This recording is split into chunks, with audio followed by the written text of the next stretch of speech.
Hallo Leute und willkommen auf meinem Kanal.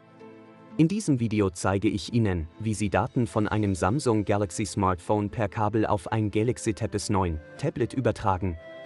Nachdem Sie die gewünschte Sprache ausgewählt haben, befolgen Sie die Schritte in diesem Videoanleitung, um die Daten kopieren zu können. Um die notwendigen Updates herunterladen zu können, muss das Tablet mit einem WLAN-Netzwerk verbunden sein. Die Datenübertragung per Kabel bietet folgende Vorteile: höhere Geschwindigkeit. Die Übertragung von Daten über ein USB-Kabel ist in der Regel schneller als drahtlose Übertragungsmethoden. Dies ist besonders vorteilhaft, wenn du eine große Menge an Fotos oder Videos übertragen möchtest. Stabilität. Die Verbindung über ein Kabel ist in der Regel stabiler und zuverlässiger, da sie weniger anfällig für Störungen ist. Unterstützung für ältere Geräte. Einige ältere Geräte unterstützen möglicherweise keine drahtlose Datenübertragung. Smart Switch führt dich durch den gesamten Prozess. Du wirst gefragt, welche Art von Daten du übertragen möchtest, wie Kontakte, Fotos und so weiter.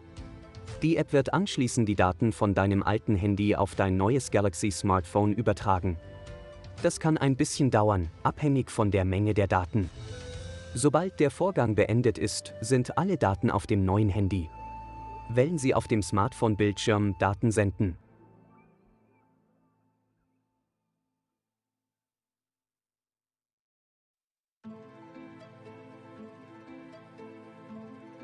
Im Dateiauswahlmenü können Sie alle Daten oder benutzerdefiniert auswählen.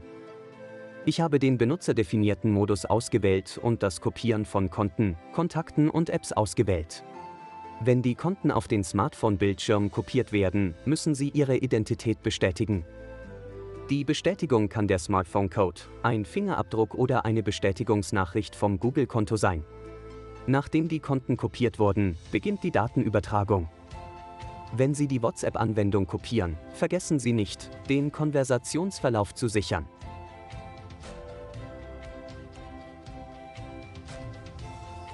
Nachdem Sie alle Schritte am Tablet durchgeführt haben, entfernen Sie das Kabel nicht, da der Kopiervorgang im Hintergrund weiterläuft. Wenn der Kopiervorgang abgeschlossen ist, erscheint eine Meldung auf dem Smartphone-Bildschirm. Als Datenkabel wird das mit dem Tablet gelieferte verwendet. Es handelt sich an beiden Enden um ein USB-C-Kabel. Wenn das Telefon, von dem Sie Daten übertragen möchten, ein älteres Modell ist und über einen Micro-USB-Anschluss verfügt, benötigen Sie für die Übertragung einen Samsung OTG-USB-Anschluss. Vielen Dank fürs Zuschauen. Wenn Sie Fragen haben, schreiben Sie sie in die Kommentare und ich werde sie so schnell wie möglich beantworten. Auf Wiedersehen.